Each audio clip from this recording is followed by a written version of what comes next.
The warning, 770 words. The story opens on Station Echo 7, a massive trading hub floating in the neutral zone between human and alien territories. Commander Lisa Kane, a hardened human military officer, arrives with her small diplomatic team to negotiate a crucial mining agreement with the Keth Empire. The Keth are a proud warrior species, tall and imposing with silver-scaled skin and eyes that glow like amber flames. They view humans as weak, emotional creatures unworthy of respect. Their representative war leader Vera is considered one of their most dangerous commanders, a battle-scarred veteran who has never lost a fight. During the first meeting, tension fills the air. Vera sits across from Lisa, her posture radiating controlled violence. The Keth leader's voice is cold as winter steel when she speaks. "Human," Vera says, her glowing eyes fixed on Lisa. "I have studied your species. You are soft, weak, your emotions make you predictable." She leans forward, her massive frame casting a shadow over the table. "I suggest you send someone else to handle these negotiations. Someone who might actually survive them." Lisa doesn't flinch. She's faced down pirates, rebels, and worse. "I'm here to do a job, war leader. Nothing more, nothing less." Vira's expression darkens. "Then you will fail. And when you do not expect mercy. I have killed humans before. They all begged in the end." The other diplomats shift nervously, but Lisa remains calm. "I'll keep that in mind." After the meeting, Vera's second-in-command, a younger Keth named Dex, approaches Lisa privately in the station's corridors. "Commander Kane," Dex says, his voice urgent, "you must understand war leader Vera is not like other Keth. She has fought in the blood wars. She has seen entire worlds burn. She views all negotiations as battles to be won." Lisa nods. "I figured as much." "No, you do not understand." Dex's eyes dim with worry. 3 years ago, a human diplomat tried to negotiate with her. He was persistent, tried to use human methods, emotion, empathy, personal connection. She saw it as weakness and had him thrown from an airlock. The warning hangs heavy in the recycled air of the station. Lisa feels the weight of it, but her jaw sets with determination. "She told you to stay away, didn't she?" Dex continues. "She did. Then you should listen. War leader Vera has built walls around herself higher than any fortress. She trusts no one, especially not humans. She believes that caring for others makes you vulnerable. That emotion is a disease that weakens the spirit." Lisa studies the young Keth. "What made her that way?" Dex hesitates. "That is not my story to tell. But know this: every human who has tried to reach her has failed. Some have died. Others have simply broken." That night, Lisa stands in her quarters, staring out at the stars. Her team wants to request a different negotiator, someone the Keth might respect more. But something about Vera's warning bothers her. Not the threat, she's faced plenty of those. It's the pain she glimpsed behind those amber eyes. The way Vera's voice caught just slightly when she mentioned killing humans. Lisa has always been good at reading people, even alien people. And what she read in Vera wasn't just anger or contempt. It was fear. Fear of something deeper than military defeat or political failure. She makes her decision. Tomorrow, she'll try a different approach. Not the aggressive tactics the Keth respect, and not the emotional appeals that have failed before. She'll simply be herself, steady, honest, and unafraid. The next morning, Lisa returns to the negotiation chamber early. Vera is already there, reviewing tactical displays. The war leader looks up as Lisa enters. "I told you to stay away, human." "I know," Lisa replies, taking her seat. "But I'm still here." Vera's amber eyes narrow. "Are you challenging me?" "No. I'm just doing my job." For a moment, Something flickers across Vera's face, surprise, maybe, or confusion. And the mask of cold control slips back into place. Very well, Vera says, but do not blame me for what happens next. As the other delegates file in, Lisa notices something she missed before. Vera's hands, resting on the table, bare old scars. Not battle scars, these are different. Deeper, more personal. The negotiations begin again, but Lisa finds herself studying her opponent more carefully. Behind Vera's walls of anger and control, she senses something else. Something that makes her want to understand rather than simply win. The game has begun, and Lisa Kane has no intention of backing down. Breaking protocol. 770 words. The negotiations drag on for 3 days with no progress. Vera remains cold and unmovable, rejecting every human proposal with barely concealed disdain. Lisa's teen grows. Frustrated, but she notices something others miss. Vera's responses are too quick, too prepared. She's not really listening to the offers. On the 4th day, Lisa breaks protocol.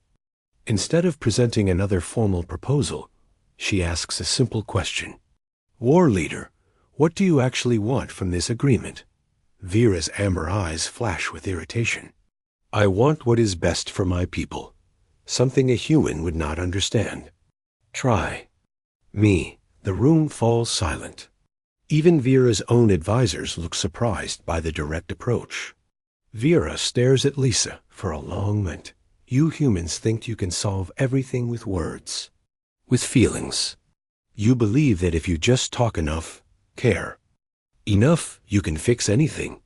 Vera's voice carries old pain. You are wrong. Lisa doesn't respond immediately.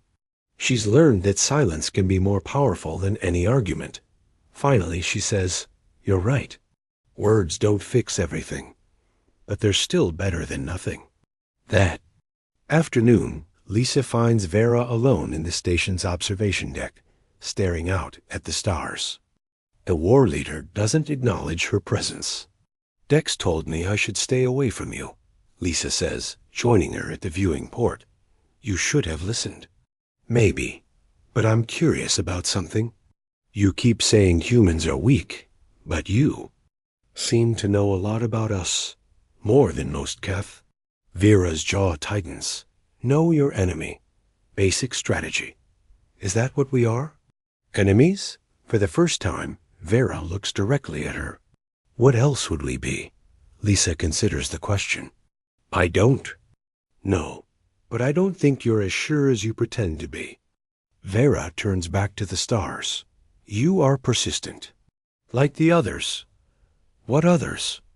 The humans who came before. They all thought they could reach me, understand me, help me.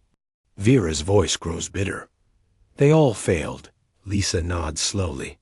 What happened to them? They learned that some people cannot be saved, that some walls are built for good reasons. And you think I'm trying to save you? Vera faces her again, amber eyes blazing. Aren't you? No, Lisa says simply. I'm trying to understand you. There's a difference. That evening, Lisa returns to her quarters to find Dex waiting for her. The young Keth looks worried. Commander Kane, you must stop. War leader Vera is ... She is not well. These conversations with you are affecting her. How so? Dex struggles with the words. She has not slept in 2 days. She spends hours staring at nothing. And yesterday, I heard her ... crying. Keth, do not cry, Commander. We do not show such weakness. Lisa feels a chill. What aren't you telling me about her past? Dex looks around nervously, then leans closer. 5 years ago, war leader Vera was not a warrior. She was a healer. She worked with refugees, helped civilians escape war zones. She even worked with humans sometimes. What changed? There was a human colony under attack. Vera led a rescue mission. She trusted a human commander who promised to help evacuate the civilians. But the human betrayed her, used the evacuation as cover for a military strike. Vera's entire team was killed. Hundreds of innocent people died. Lisa's stomach drops. The human commander escaped, left Vera to face the consequences alone. She was stripped of her healer's rank, forced to become a warrior or face exile. She chose to become the very thing she once fought against. The pieces fall into place. Vera's hatred isn't just prejudice, it's personal. It's self-protection built on devastating betrayal. She blames herself, Lisa realizes. She blames everyone. Herself for trusting, humans for betraying, the universe for being cruel. She built walls to keep the pain out, but it also keeps everything else out too. That night, Lisa can't sleep. She understands now why Vera warned her to stay away. It wasn't a threat, it was a plea. Vera is terrified of being hurt again, of caring about someone who might leave or betray her. But Lisa also understands something else. Vera's walls aren't just keeping others out, they're keeping her trapped inside with her pain. The next morning, Lisa makes another decision that will change everything. Instead of meeting in the formal negotiation chamber, she sends Vera a message. Meet me in the station's garden. Come alone. When Vera arrives, she finds Lisa sitting by a small pond, feeding the station's ornamental fish. The war leader approaches cautiously. This is not a proper place for negotiations, Vera says. I know, Lisa replies. But I think we're past proper protocols, don't you? Vera's amber eyes narrow, but she doesn't leave. Instead, she sits across. From Lisa, her massive frame tense with uncertainty. What do you want from me, human? Lisa looks up from the fish. The truth. About what happened 5 years ago. Vera's face goes pale beneath her silver scales. You know nothing. I know enough. I know you weren't always a warrior. I know someone betrayed your trust. I know you're afraid it will happen again. I am. Not afraid of anything. Then prove it. Tell me what really happened. The truth unveiled, 770 words. Vera stares at Lisa for a long minute, her amber eyes burning with old pain and fresh anger. The silence stretches between them like a chasm, filled only by the gentle sound of water flowing in the garden's fountain. You want the truth? Vera's voice is barely above a whisper. Very well, but do not expect me to be gentle with it. Lisa nods, her expression calm and patient. She's learned that rushing Vera only makes her retreat further behind her walls. Vera begins to speak, her words carefully controlled. 5 years ago, I was not war leader Vera. I was healer Vera of the 3rd Medical Corps. I spent my days saving lives, not taking them. I believed in peace, in cooperation between species. I was naive. She pauses, her hands clenching into fists. The human colony of New Haven was under attack by raiders. Thousands of civilians were trapped. The Keth Council sent me to coordinate rescue efforts with the human military. Lisa remains silent, sensing the importance of letting Vera tell her story at her own pace. The human commander was named Richards. Colonel David Richards. He seemed honorable. He spoke of protecting innocence, of working together for the greater good. He reminded me why I became a healer. Vera's voice grows bitter. I trusted him completely. What happened? Richards proposed a joint evacuation. He would provide transport ships, while my team secured the civilians. We worked for days, moving families to safety. I began to think that maybe humans in Keth could truly be allies. Vera stands abruptly, pacing to the edge of the garden.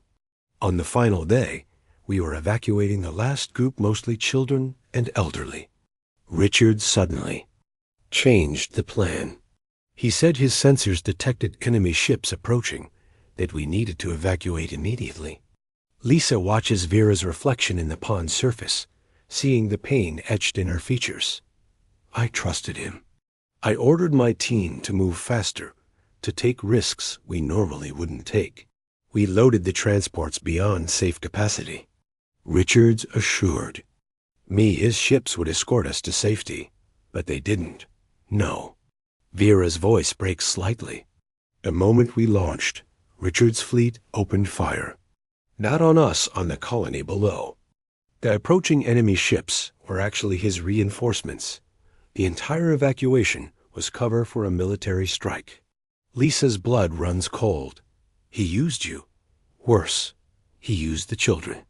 While we were in space, helpless to intervene, Richards, forces bombed the colony's primary settlements. Thousands died.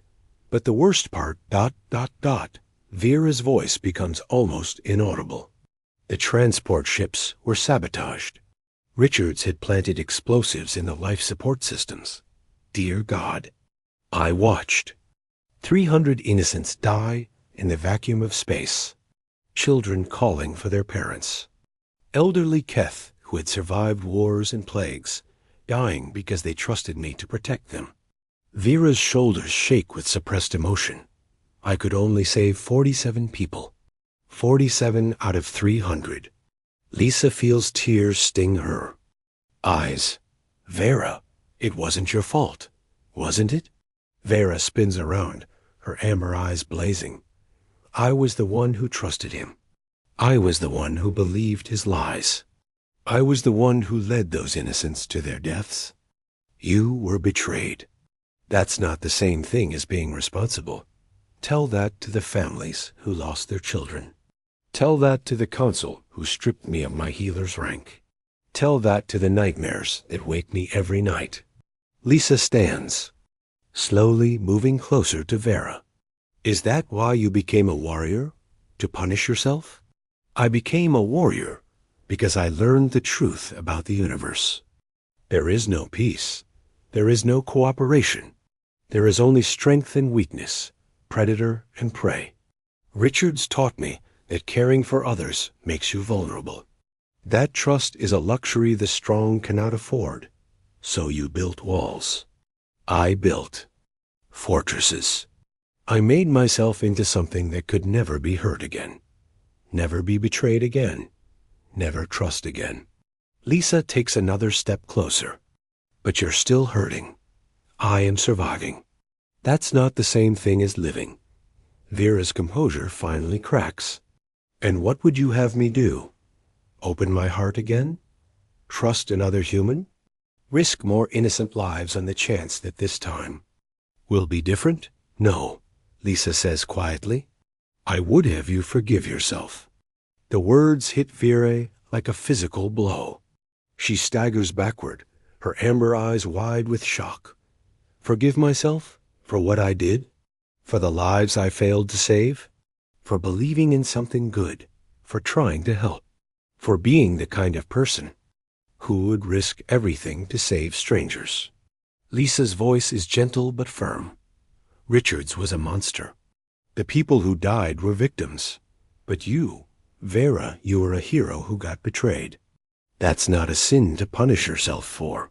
Vera stares at her in silence, amber eyes glistening with unshed tears. I don't know how to forgive myself, she whispers.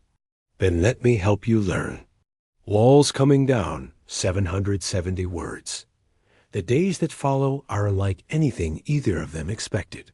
Lisa doesn't push for formal negotiations. Instead, she simply spends time with Vera, talking about everything except the mining agreement that brought them together. They meet in the station's garden every morning. At first, Vera is guarded, suspicious of Lisa's motives. But gradually, something begins to change. Lisa's consistent presence, her refusal to be driven away by Vera's harsh words or cold silences, starts to crack the war leader's carefully constructed defenses. Why are you doing this? Vera asks one morning as they sit by the pond. Your mission was to negotiate a mining agreement. Instead, you waste time with a broken Keth who has nothing to offer you. Lisa looks up from the datapad she's been reading. Maybe I don't see you as broken. Then you are blind. Or maybe I see something you don't. Vera's amber eyes flash with irritation. And what is that? Someone worth knowing. The simple statement hangs in the air between them. Vera looks away, uncomfortable with the directness of it. I killed the human diplomat who came before you, she says quietly. Threw him out an airlock. Does that sound like someone worth knowing? Lisa sets down her datapad. Tell me about him. His name was Peterson. He was persistent, like you. He kept trying to connect with me, to understand my pain. He thought he could heal me with his human compassion. What really happened? Vera is quiet for a long moment. He reminded me of who I used to be. Before Richards, before I learned to be hard. He made me remember what it felt like to hope. Her voice grows bitter. I couldn't let him do that. Hope is dangerous. It makes you vulnerable. So you killed him? I tried to. I had him dragged to the airlock, told him he was weak, that his emotions would get him killed. I wanted him to beg, to prove that humans are cowards when faced with death. Lisa waits, sensing there's more to the story. But he didn't beg. He looked at me with these sad eyes and said, I'm sorry for whatever made you think you have to be this cruel. Vera's voice cracks. Then he said, I forgive you. You let him live. I couldn't do it. I stood there with my hand on the airlock. Controls, and I couldn't do it. I had him returned to his ship and told everyone he was dead to save face. But he wasn't. He was very much alive, and he looked at me like I was worth saving. Lisa nods slowly. And that terrified you? Yes, because if he was right, if I was worth saving, then everything I'd done to survive was wrong. All the walls I'd built, all the hardness I'd cultivated, was all for nothing. Or maybe, Lisa says gently, it was all preparation for this moment. Maybe you needed to become strong enough to face your pain before you could heal from it. That afternoon, Lisa finds herself in the station's communication center, researching something that's been bothering her. She accesses the human military database, searching for information about Colonel David Richards. What she finds makes her blood boil. Richards wasn't just a rogue officer. He was part of a systematic campaign to eliminate Keth influence in the sector. The attack on New Haven was one of dozens of similar operations. He'd used the same tactics repeatedly, exploiting the Keths' natural inclination to help refugees and civilians. But there's more. Richards was eventually caught and court-martialed for his crimes. He died in prison 3 years ago, murdered by other inmates who despised him for his betrayal of Allied forces. When Lisa shares this information with Vera, the war leader's reaction is explosive. You researched him? Vera's voice is deadly quiet.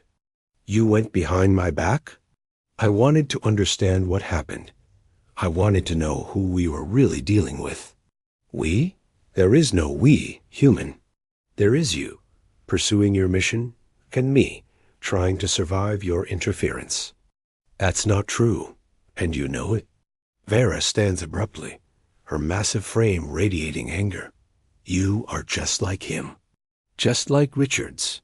You think you can manipulate me with information, with kindness, with false understanding.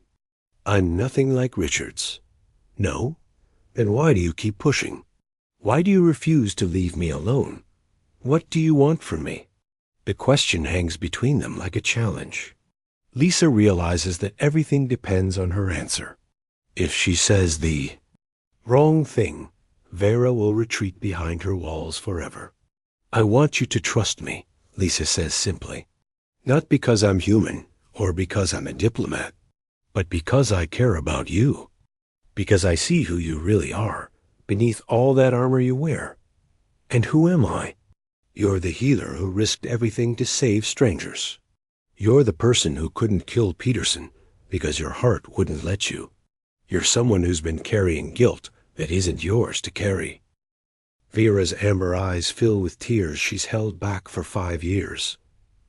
I don't know how to trust anymore. Then let me teach you. One day at a time. The breakthrough, 770 words. 3 weeks after their first meeting, Lisa sits in her quarters, reviewing the mining agreement that's been gathering dust on her desk. The formal negotiations ended days ago, not with success or failure, but with a kind of mutual understanding that something more important was happening. A soft chime indicates someone at her door. When it opens, she's surprised to see Vera, standing there, looking uncertain for the first time since they met. "May I come in?" Vera asks, her voice unusually quiet. "Of course." Vera enters, her massive frame seeming somehow smaller in the confined space. She moves to the viewport, staring out at the stars as she has so many times before. "I've been thinking about what you said. About forgiveness. About trust." Vera's voice is barely audible. "I think I understand now why you wouldn't give up on me." Lisa joins her at the viewport. "Oh? Because you're not trying to fix me. You're not trying to change me into someone else. You're just here, present, constant. It's what friends do." Friends. Vera tests the word like it's foreign. "I haven't had a friend in 5 years. I wasn't sure I remembered how. It's like riding a bike. Once you learn, you never really forget." Vera looks at her with confusion. "I do not understand this reference." Lisa laughs, and for the first time, Vera's lips quirk in what might be a smile. It's a human saying. It means some things are so natural that they come back to you, even after a long time away. "Ah, then perhaps there is hope for me yet." They stand in comfortable silence for a while, watching the stars. Finally, Vera speaks again. "I have made a decision." "About the mining agreement." Lisa tenses. "What kind of decision?" "I am going to recommend that the Keth Council approve it. Full terms, no modifications." "Vera, you don't have to." "I do. Not because you manipulated me or because I owe you something, but because I trust your judgment. And because I believe that humans and Keth can work together. Some humans, at least." Lisa feels tears prick her eyes. "Thank you. There is more. I have also submitted a request to the Council. I am asking to be reassigned." "To where?" "To the diplomatic corps, as a cultural liaison between Keth and human forces." Vera's amber eyes meet Lisa's. "I want to be a healer again. Not of bodies, but of the wounds between our peoples." "Are you sure? After everything that happened?" "I am sure because of everything that happened. Richards taught me that evil exists in the universe. But you taught me that good exists too. And that sometimes the only way to fight darkness is to be willing to light a candle." Lisa nods, understanding. "It won't be easy. There are people on both sides who profit from conflict. Then we will have to be better than they are, stronger, more persistent." Vera's voice grows firm with resolve. "I have spent 5 years running from my past. I think it's time I started running toward my future." That evening, Lisa finds herself in the station's communication center again. But this time, she's not researching the past. She's filing a report with Earth Command, recommending that the human government establish a new position, Special Envoy for Keth-Human Relations. She has someone specific in mind for the job. The next morning brings news that changes everything. Dex approaches Lisa with an urgent message from the Keth Council. They've not only approved the mining agreement, but also accepted Vera's request for reassignment. More than that, they've offered her an unprecedented position, First War Leader of the Diplomatic Corps, with authority to negotiate on behalf of the entire Keth Empire. When Lisa finds Vera in the garden, the war leader is sitting by the pond, feeding the fish as she's seen Lisa do so many times. "Congratulations," Lisa says, sitting beside her. "Thank you. Though I think congratulations might be premature. I have no idea what I'm doing. Neither did I when I first became a diplomat. I was a military officer, remember? I had to learn that not every problem could be solved with force. And now? Now I know that the most powerful weapon in the universe isn't a gun or a bomb. It's trust. Vera nods slowly. I think I am beginning to understand that. You broke through my defenses not with force, but with patience, with kindness, with simple, stubborn presence. You let me in, Lisa corrects. I just knocked on the door. You chose to open it. Perhaps we both did what we needed to do. They sit in comfortable silence, watching the fish swim in lazy circles. Finally, Vera speaks. Lisa? Yes? Thank you. For not staying away. For seeing something in me worth saving. Thank you for letting me try. Above them, the stars shine down on two former enemies who have become something rarer and more precious, true friends. And in the distance, the future waits uncertain, challenging, but full of possibility. The walls have finally come down. Asterisk.